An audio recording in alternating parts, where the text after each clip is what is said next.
Hey, mambo vipi? Uko poa brother, uko poa kaka, uko poa sister. My name is Ima Kuleba. I'm a musician. Nafanya music na huwa natangaza habari njema kupitia music.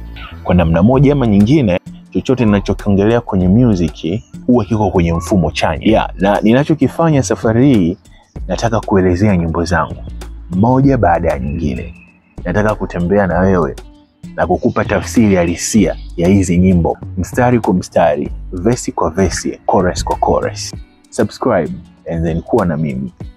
Na uzuri, nyimbo zangu zipo kwenye mitandao yote inauza muziki, mitandao yote kijamii inauza muziki. Natumia jina la Ima Kuleba.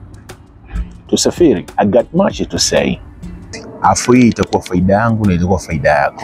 Kwa watu waliotupa vipawa ama kwa watu Mungu aliowapa vipawa, kuna nyakati muhimu na nyakati maalum ambayo huwa tuna download vitu. Hii ni time ambayo kama mwanadamu unapata connection fulani ambayo mimi huaga naamini inatoka moja kwa moja kwa Muumbaji. Ile connection unaipata ni sawa na mtu unapokuwa unatumia vitu vyenye muunganiko. Kama let's say unataka kutumia Bluetooth, lazima uconnect.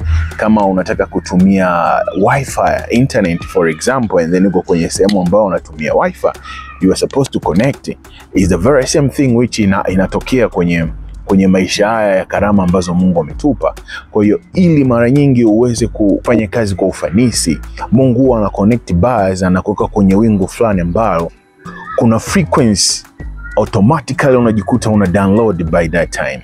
Sasa huwa inategemea uko kwenye mazingira gani na huwa inahusu nini. Iwe furaha, iwe elimu, iwe hamasa, chochote kile, especially kwa wazi tunafanya music, na naamini hata kwenye sanaa nyingine pia is the very same thing. So muda ule unaweza kuongozwa kwenye kusoma kitabu, kwenye kusikiliza baadhi ya saundi, unaweza kuongozwa kwenye kuhisi, na inaweza ikakukuta pia uko kwenye mazingira tofauti. Kwa mfano, uko kwenye mazingira yenye furaha, uko kwenye mazingira ya jambo ambalo limefanyika au hujakubaliana nalo, kuna ufahamu unakujia na unakupa maelekezo. Nafikiri ikiwa kwa staili itakuwa vema zaidi. Sasa time hizi ndio time ambayo tunasema tunasikia sauti, ama unaweza sema unapata maono, ambapo sasa swali linakuja, ya maono huwa yanatoka wapi? Kwa mimi ambaye niko kiimani na namwamini Mwenyezi Mungu na maisha yangu yote yako spiritual, huwa naamini huwa tuna connect kutoka kwa uncreated creator. Na tunapopata hii sasa inakuwa ni kazi yetu. Wewe kama ni msanii wa kuimba, utaichukua hii utaiweka kwenye art. Kama wewe ni msanii wa kuchora, ile picha utaichukua, utatumia mikono yako, utachora, utaiweka kwenye art yako. Inategemea Mungu amekubariki na karama gani. So safari nitaenda nyimbo kwa nyimbo. Kama umewahi kubahatika kukutana na wimbo wowote ambao nimewahi kufanya, you just drop the comment down and then tell me. I will do it for everybody. Aim ni tuelewe, na mara nyingi huwa inaleta maana nzuri ama inaleta maana asilia pale mtu anapokuwa amepata picha sahihi kabisa kilichokuwa kinaongelewa ni nini, na maana aliyokuwa anaileta huyu Fanani ni ipi. Kwa sababu kazi kubwa ya Fanani yeye huwa ni kuongea na hadhira, kuifikisha art yake ama sanaa yake kwa hadhira.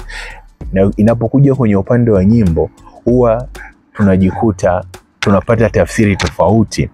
Kipindi mimi napewa nyimbo, naweza nikawa na tafsiri fulani, afu ile nitafuiweka kwenye art ama nitakapoifanyia kazi, ninapoiwakilisha ile sanaa kwa hadhira pia muda mwingine huwa na tafsiri tofauti na ile uliokuwa nayo awali, na kuna wengine uipata tafsiri ile. So sanaa ina tafsiri nyingi sana, imebeba tafsiri nyingi kutokana na ujumbe unamkuta mtu kwenye mazingira yapi, kwenye nyakati gani, na nini kinaendelea katika mazingira yanayomzunguka na ndani ya huyo mwanadamu nini kinaendelea. Nafikiri huu utakuwa ni wakati mzuri sana me and you connect, and then let's charge the atmosphere throughout.